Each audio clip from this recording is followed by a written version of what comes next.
Hello welcome back to your family. അപ്പോൾ ഇന്ന് നമുക്കൊരു കുഞ്ഞ് ലോങ് വീഡിയോ ആണ്. വിജയദശമി ദിനത്തിലെടുത്ത വീഡിയോ ആണ് കേട്ടോ. കുറച്ച് ഒരു എക്സൈറ്റ്മെൻറ്റും ഭയങ്കര ഹാപ്പി ആയിട്ടൊക്കെയാണ് ഈ യാത്ര പോകുന്നത്. ഇതാ ഞാൻ പീലിക്കുട്ടിയെ റെഡിയാക്കി. കുഞ്ഞു ബേബി ഉറങ്ങി എഴുന്നേറ്റതേ ഉണ്ടായിരുന്നുള്ളൂ. അപ്പോൾ അതേപോലെ ഞാൻ എടുത്തിട്ടുണ്ട്. ആൾ പിന്നെ പനിയൊക്കെ ആയതുകൊണ്ട് കുളിപ്പിക്കുന്നൊന്നുമില്ല. ഞങ്ങൾ കാറിൽ കയറാൻ പോയ ടൈമിലാണ് മോൾ എഴുന്നേറ്റത്. അതുകൊണ്ട് തന്നെ മോളുടെ ഡ്രസ്സെല്ലാം ഞങ്ങൾ ബാഗിൽ പാക്ക് ചെയ്ത് കാറിൽ വെച്ചിട്ടുണ്ട്. അപ്പോൾ പിന്നീട് ഡ്രസ്സൊക്കെ മാറ്റി മോളെ ഒന്ന് സുന്ദരിയാക്കി എടുക്കാമെന്ന് വിചാരിച്ചു. സ്കൂളില്ലാത്ത ദിവസങ്ങളിൽ അലാറം വയ്ക്കുന്ന സ്വഭാവമൊന്നുമില്ല. അപ്പോൾ അതുകൊണ്ട് തന്നെ ഈ ഒരു ദിവസം ഓർത്തതുമില്ല, അലാറം വെച്ചില്ലായിരുന്നു, ലേറ്റായിട്ടാണ് എഴുന്നേറ്റത്. അപ്പോൾ രാവിലത്തെ കുറേ ക്ലിപ്സൊക്കെ മിസ്സായിട്ടുണ്ടായിരുന്നു. 2 കുട്ടീസും ക്ഷേത്രത്തിലൊക്കെ പോയി തൊഴുത് ഇന്നലെ ഒരു പൂജ വയ്ക്കാൻ ബുക്കൊക്കെ കൊണ്ട് വെച്ചിട്ടുണ്ടായിരുന്നല്ലോ. അപ്പോൾ അതൊക്കെ എടുത്തിട്ട് വന്നിട്ടുണ്ടായിരുന്നു. അതൊക്കെ കഴിഞ്ഞിട്ടാണ് ഞങ്ങൾ ഇറങ്ങിയതാ ഈ സ്കാറ്റിംഗ് ക്ലാസ്സിലോട്ട് വന്നത്. നമ്മളിവിടെയും സ്കാറ്റിംഗ് ഒക്കെ പൂജ വെച്ചിട്ടുണ്ടായിരുന്നു. അപ്പോൾ സ്കാറ്റിംഗ് വാങ്ങണം. അവിടെ അതാ ഈ കടല ഇങ്ങനെ വേവിച്ചതുണ്ടായിരുന്നു, പൊങ്കാലൊക്കെ ഇട്ട് വെച്ചിട്ടുണ്ടായിരുന്നേ.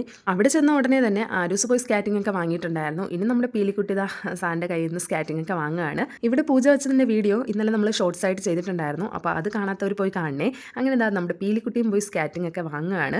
രാവിലെ തന്നെ ഒരു 8 മണിക്ക് എത്താനാണ് സാർ പറഞ്ഞിട്ടുണ്ടായിരുന്നത്. പക്ഷേ ഞങ്ങൾ എത്തിയപ്പോൾ ഇത് ഇത്തിരി ലേറ്റ് ആയിട്ടുണ്ടായിരുന്നു.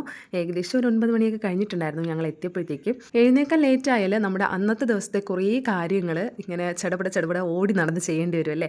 അങ്ങനെ ഒരു ദിവസമായിരുന്നു കേട്ടോ. നമുക്ക് ആരൂസിൻ്റെ ഡാൻസ് ക്ലാസ്സിൽ പോകണം, പീലിക്കുട്ടിയെ ഡാൻസിന് ചേർക്കാമെന്നൊക്കെ വിചാരിച്ചിട്ടുണ്ടായിരുന്നു. അപ്പോൾ അതിനിടയ്ക്ക് ഇതാ ചേച്ചി നമുക്ക് പൊങ്കാലയും കടലയൊക്കെ തന്നിട്ടുണ്ടായിരുന്നേ. പിന്നെ ഞങ്ങൾ അവിടെ ഇരുന്ന് തന്നെ കിട്ടിയ പൊങ്കാലയും കടലയൊക്കെ കഴിച്ചു. നല്ല ടേസ്റ്റ് ഉണ്ടായിരുന്നു. വീട്ടിൽ ഞങ്ങൾ അങ്ങനെ വിളക്ക് കത്തിക്കുകയോ പൂജ വയ്ക്കുകയോ അങ്ങനെ ഒന്നും ചെയ്യാറില്ല. അപ്പോൾ ഈ ഇങ്ങനത്തെ സ്പെഷ്യൽ ദിവസങ്ങളിൽ നമ്മളിപ്പോൾ ടെമ്പിളിലാണെങ്കിൽ ടെമ്പിളിൽ, പള്ളിയിലാണെങ്കിൽ അങ്ങനെ അപ്പോൾ ഇപ്പം ടെമ്പിളിൽ പൂജ വയ്ക്കുന്നത് കണ്ടപ്പോൾ നമ്മളിതാ ടെമ്പിളിൽ ബുക്സും കാര്യങ്ങളൊക്കെ കൊണ്ട് കൊടുത്തു. ഇതാ ഇവിടെയും സ്കാറ്റിംഗ് ഒക്കെ പൂജ വെച്ചു.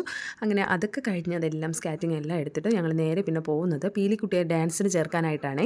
അപ്പോൾ അതിനിടയ്ക്ക് ഇത് നമ്മുടെ വീട്ടിനടുത്തുള്ള പൗർണമിക്കാവ് ദേവി ക്ഷേത്രമാണ് കേട്ടോ. ഇപ്പോൾ ഫേമസ് ആയിട്ടുള്ള ഒരു അമ്പലമല്ലേ ഇത്. വീട്ടിനടുത്തുള്ള ക്ഷേത്രമാണെങ്കിലും ഇതുവരെ പോകാൻ കഴിഞ്ഞിട്ടില്ലാത്തൊരു ക്ഷേത്രവും കൂടിയാണ്. എന്താണെന്നറിയില്ല, ഇത്രയും വർഷമായിട്ട് നമുക്ക് ആ ഒരു ടെമ്പിളിലോട്ട് പോകാനായിട്ട് അങ്ങ് സാധിക്കുന്നില്ല. എന്തൊക്കെയോ തടസ്സങ്ങൾ. എന്തായാലും അതൊക്കെ മാറുമ്പോൾ നമുക്ക് ആ ക്ഷേത്രത്തിലോട്ട് പോകാം.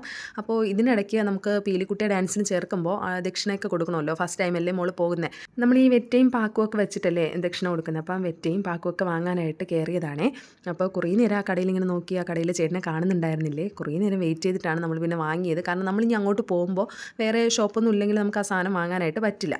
അപ്പോൾ കുറേ നേരം വെയിറ്റ് ചെയ്ത് നിന്നിട്ടാണ് നമ്മൾ ഈ സാധനമൊക്കെ വാങ്ങിയത്. ഇതിനിടയ്ക്ക് ഞാൻ കാറിലിരുന്ന് തന്നെ കുഞ്ഞു ബേബിയെ ഡ്രസ്സൊക്കെ മാറ്റി നല്ല സുന്ദരി കുട്ടപ്പിയൊക്കെ ആയിട്ട് എടുത്തിട്ടുണ്ടായിരുന്നു.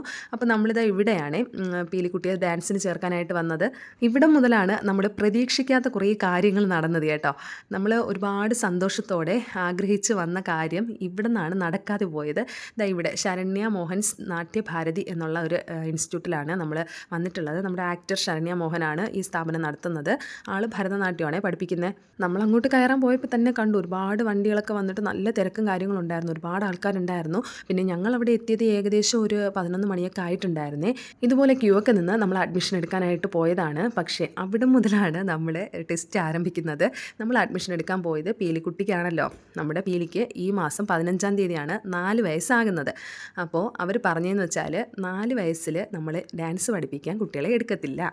അവർ 5 വയസ്സാണ് പറയുന്നത്. ഞങ്ങൾ കഴിഞ്ഞ വർഷം മുതലേ ഇങ്ങനെ മോളെ എവിടെയെങ്കിലും ഡാൻസിന് വിടാമെന്ന് പറഞ്ഞുകൊണ്ടിരിക്കുമായിരുന്നേ. കാരണം അവൾക്ക് ഇഷ്ടമാണ് പോകാനായിട്ട്. അപ്പോൾ അവൾ എപ്പോഴും പറയും ഡാൻസ് പഠിക്കാൻ പോകണമെന്ന് പറയുമായിരുന്നു.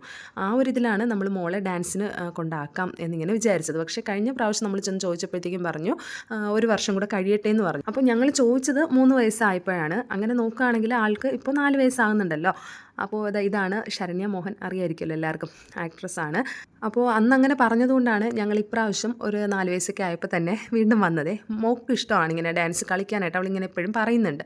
അതുകൊണ്ടാണ് ഞങ്ങൾ പിന്നെ എന്തായാലും ഇപ്രാവശ്യം അങ്ങ് ഡാൻസിന് ചേർക്കാമെന്ന് വിചാരിച്ചത്. ഓഫീസിൽ നിന്ന് ഈ കാര്യം ചോദിച്ചിട്ട് ഞങ്ങൾ പിന്നെ വീട്ടിലോട്ട് പോകാൻ ഇറങ്ങിയപ്പോൾ മോൾക്ക് ഒരേ വാശിയും നിർബന്ധമൊക്കെ ആയിരുന്നു.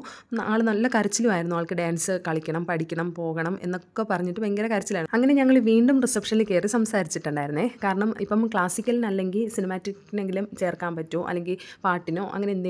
അപ്പോൾ അവർ പറയുന്ന ഏജ് 5 ആണ് പറയുന്നത്. അപ്പോൾ കുഞ്ഞു കുട്ടികളല്ലേ, അതുകൊണ്ടായിരിക്കാം. പിന്നെ മോളുടെ കരച്ചിൽ കണ്ടിട്ട് അവർ തന്നെ പറഞ്ഞു നമുക്ക് ടീച്ചറിനോട് സംസാരിക്കാം, പുള്ളിക്കാരി ഇപ്പോൾ വരും, അപ്പോൾ സംസാരിച്ചിട്ട് എന്താണെന്ന് വെച്ചാൽ നോക്കാമെന്നുള്ളതേ. പിന്നെ ഞങ്ങൾ അതിന് വേണ്ടിയിട്ട് കുറച്ച് സമയം അവിടെ വെയിറ്റ് ചെയ്ത് നിൽക്കേണ്ടി വന്നു. അപ്പോഴത്തേക്കും ടീച്ചർ എത്തിയിട്ടുണ്ട്. ടീച്ചർ വന്ന് ഒരുപാട് കുഞ്ഞു മക്കൾ ഇങ്ങനെ ദക്ഷിണയൊക്കെ കൊടുക്കാനായിട്ട് കാത്ത് നിൽക്കുന്നുണ്ടായിരുന്നു. അങ്ങനെ ദക്ഷിണയൊക്കെ വാങ്ങി അവർക്ക് ഓരോ സ്റ്റെപ്പ് ഇങ്ങനെ പറഞ്ഞു കൊടുക്കുന്നുണ്ടായിരുന്നു. ശരിക്കും ഇതൊക്കെ കണ്ടപ്പോൾ സങ്കടമാണോ സന്തോഷമാണോ തോന്നിയെന്ന് എന്ന് അറിയില്ല. സങ്കടം എന്താണെന്ന് വെച്ചാൽ നമ്മൾ പീലിക്കുട്ടിയെയും ഈ ഒരു മൊമെൻറ്റിൽ പ്രതീക്ഷിച്ചതാണല്ലോ. പക്ഷേ മോൾക്ക് എന്തോ 1 ഇയർ കഴിഞ്ഞിട്ട് ചേർക്കാൻ പറ്റുള്ളൂ എന്നിങ്ങനെ പറഞ്ഞതുകൊണ്ട് ഞങ്ങളിങ്ങനെ നോക്കി നിൽക്കുമായിരുന്നേ. പീലിക്കുട്ടി ഇതെല്ലാം ഇങ്ങനെ നോക്കിക്കൊണ്ട് നിൽക്കുകയാണ്. ആൾക്കങ്ങോട്ട് പോയാൽ കൊള്ളാമെന്നുണ്ട്, പക്ഷേ എന്ത് ചെയ്യാൻ പറ്റില്ല. എന്തായാലും ഞങ്ങൾ ടീച്ചറിനോട് സംസാരിച്ചു. അപ്പോൾ ടീച്ചർ പറഞ്ഞതെന്ന് വെച്ചാൽ ഇപ്പോൾ എന്തായാലും അങ്ങനെ ആണെങ്കിൽ അഡ്മിഷൻ എടുത്തിട്ട് പോയിക്കോ, എന്നിട്ടൊരു മാർച്ച് ഏപ്രിലൊക്കെ ആകുമ്പോൾ കൊണ്ടാക്കിയാലും മതിയെന്ന് പറഞ്ഞു. അപ്പോൾ ഞങ്ങൾ പിന്നെ അഡ്മിഷൻ എടുക്കാനായിട്ട് നിന്നില്ല. കാരണം ഇനി ആ ഒരു ടൈമിലെങ്കിൽ എടുക്കാമല്ലോ. ആ ഒരു സമയത്ത് അഡ്മിഷൻ എടുത്തെങ്കിൽ മോളെ കൊണ്ട് ചേർക്കാമെന്ന് വിചാരിച്ചു. അങ്ങനെ അവിടെ നിന്ന് ഞങ്ങൾ ഇറങ്ങി. എന്നിട്ട് നമ്മുടെ പീലിക്കുട്ടിക്ക് സങ്കടം മാറുന്നുണ്ടായിരുന്നില്ലേ. അവിടെ ഈ ഒരു വർഷം മോള് ചേട്ടൻ്റെ കൂടെ പഠിക്കുക. ചേട്ടനെ കൊണ്ടാക്കുമ്പോൾ ഞാൻ മോളെയും കൂടെ കൊണ്ടാക്കും. ചേട്ടനെ വിളിച്ചോണ്ട് വരുമ്പോൾ മോളെയും വിളിച്ചോണ്ട് വരും. മനസ്സിലായോ? ഓക്കെ ആണോ? അപ്പൊ ഇപ്പൊ ചെയ്യണേ. സിനിമാറ്റിക് ഡാൻസ് മാത്രം അവിടെ കേട്ടോ.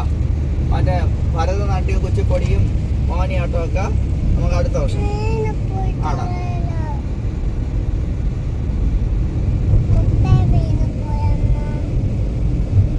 കാറിൽ കയറിയത് മുതലേ ചേട്ടൻ ഇങ്ങനെ ഓരോ കാര്യങ്ങളൊക്കെ പറഞ്ഞ് മോളെ സങ്കടമൊക്കെ ഇങ്ങനെ മാറ്റി കൊടുത്തുകൊണ്ടിരിക്കുകയായിരുന്നു.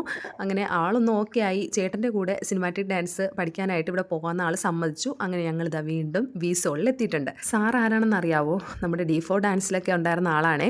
അങ്ങനെ ഇതാ സാറിന് ദക്ഷിണയൊക്കെ കൊടുത്തിട്ട് ആളിതാ ഹാപ്പി ആയിട്ട് തന്നെ നിൽക്കുന്നുണ്ടായിരുന്നു. പക്ഷേ പുള്ളിക്കാരി കുറേ സമയം കഴിഞ്ഞപ്പോഴത്തേക്കും ഇടഞ്ഞു നിൽക്കുമായിരുന്നേ. മാസ്റ്റർ വന്ന് ഒരു സ്റ്റെപ്പ് പറഞ്ഞു കൊടുക്കാമെന്ന് പറഞ്ഞ് വിളിച്ചപ്പോഴത്തേക്കും ആൾ ഭയങ്കര കരച്ചിലായി. അവിടെ കിടന്ന് കരച്ചിലും വിളിയും ഒക്കെ ആയിട്ട് ആകെ ബഹളമായി. അപ്പോൾ ഓരോ കുഞ്ഞു മക്കളൊക്കെ ഇങ്ങനെ വന്ന് ഞാൻ വീഡിയോ എടുക്കുന്ന കണ്ടിട്ട് നോക്കിക്കൊണ്ട് നിൽക്കുകയായിരുന്നേ. അപ്പോൾ ഞാനിങ്ങനെ മോളോട് ഇങ്ങനെ പറയുന്നുണ്ട്, മോളെ പോയി കളിക്കുക. അപ്പോൾ ആൾക്ക് എന്തോ മോള് പറയും നമുക്ക് നേരത്തെ പോയെടുത്ത് പോകാം, അല്ലെങ്കിൽ വേറെ പോകാം എന്നൊക്കെയാണ് പറയുന്നത്. അപ്പോൾ എനിക്ക് തോന്നി സാറ് ആൺസാർ ആയതുകൊണ്ടാണോ എന്നറിയില്ല. പക്ഷേ ആൾ സ്കൂളിലൊക്കെ ഇങ്ങനെ ഡാൻസൊക്കെ കളിക്കുന്നുണ്ട്, അതുപോലെ അവൾക്ക് ഇഷ്ടമാണ്. പക്ഷേ ഇന്നെന്തോ ഇങ്ങനെ ഇടഞ്ഞൊക്കെ നിൽക്കുമായിരുന്നു. അതുമാത്രമല്ല ഫസ്റ്റ് ടൈമല്ലേ ആളിങ്ങോട്ട് വരുന്നത്. ഇപ്പോൾ മോൻ്റെ കൂടെ അന്ന് ഓണത്തിൻ്റെ ഫംഗ്ഷന് വന്നിട്ടുണ്ടായിരുന്നു ഇവിടെ. അല്ലാതെ ഇങ്ങനെ വേറെ ക്ലാസ്സിനോ കാര്യങ്ങൾക്കോ മോൻ്റെ കൂടെ അങ്ങനെ മോള് വന്നിട്ടില്ല. അപ്പോൾ ഫസ്റ്റ് ടൈമൊക്കെ ആയതുകൊണ്ടായിരിക്കാം ആളിങ്ങനെ ഇതായിട്ട് നിന്നത്. പിന്നെ കുറേ സമയമൊക്കെ കഴിഞ്ഞപ്പോഴത്തേക്കും മോളൊന്ന് ഓക്കെ ആയിട്ടുണ്ടായിരുന്നു. പിന്നെ മാസ്റ്റർ വന്ന് ഇങ്ങനെ സ്റ്റെപ്പൊക്കെ പറഞ്ഞു കൊടുത്തു, മാസ്റ്ററിൻ്റെ കൂടെ ചെയ്തു. എന്നാലും ഫേസിലൊരു ചിരിയോ കാര്യങ്ങളോ ഒന്നും ഇല്ല. അപ്പോൾ പുള്ളി പറയുന്നുണ്ട് ചിരിക്കുന്നൊക്കെ പറഞ്ഞിങ്ങനെ സംസാരിക്കുന്നൊക്കെ ഉണ്ടായിരുന്നു. നെക്സ്റ്റ് ക്ലാസ്സിൽ നല്ല കുട്ടിയായിട്ട് വരണേന്നൊക്കെ പറഞ്ഞപ്പോൾ തലയാട്ടിയൊക്കെ സമ്മതിക്കുന്നുണ്ട്. ഇതേ സെയിം അവസ്ഥയായിരുന്നു നമ്മൾ ഫസ്റ്റ് ടൈം സ്കാറ്റിങ്ങിന് കൊണ്ടാക്കിയപ്പോഴും. അവിടെയും ഒരു ആൺ സാറാണ് പഠിപ്പിക്കുന്നത്. അപ്പോൾ അവിടെയും നല്ല കരച്ചിലും ബഹളമൊക്കെ ആയിരുന്നു ആദ്യം. പിന്നെ ആൾ ഓക്കെ ആയിട്ടുണ്ടായിരുന്നു. ഇപ്പോൾ ആൾ പോകുന്നുണ്ട്. ആ സെയിം സിറ്റുവേഷൻ ആയിരുന്നു ഇവിടെയും. അതുകൊണ്ട് കുറച്ച് ദിവസം ആൾ വന്നു കഴിയുമ്പോൾ ഓക്കെ ആവുമെന്ന് വിചാരിക്കുന്നു. എന്തായാലും ക്ലാസിക്കൽ ഡാൻസിന് കൊണ്ട് ചേർക്കാൻ വന്നിട്ട് അവസാനം സിനിമാറ്റിക് ഡാൻസിൽ എത്തിയിട്ടുണ്ട് നമ്മൾ. 1 ഇയർ കഴിഞ്ഞിട്ട് നമുക്ക് ക്ലാസിക്കൽ ഡാൻസിന് പതുക്കെയൊക്കെ ചേർക്കാം അല്ലേ. അങ്ങനെ ഈ ഒരു നല്ല ദിവസവും നല്ല ഭംഗിയായിട്ട് നടത്തി തന്ന ദൈവത്തിന് ഒരുപാട് നന്ദി പറയുന്നു. അടുത്ത് നമുക്ക് നല്ലൊരു പുതിയ വീഡിയോയിലൂടെ കാണാം. നമ്മുടെ വീഡിയോസ് ഇഷ്ടമാവുന്നുണ്ടെങ്കിൽ നമ്മുടെ ചാനൽ സബ്സ്ക്രൈബ് ചെയ്ത് സപ്പോർട്ട് ചെയ്യാൻ മറക്കല്ലേ. അപ്പോൾ ഓക്കെ, ബൈ.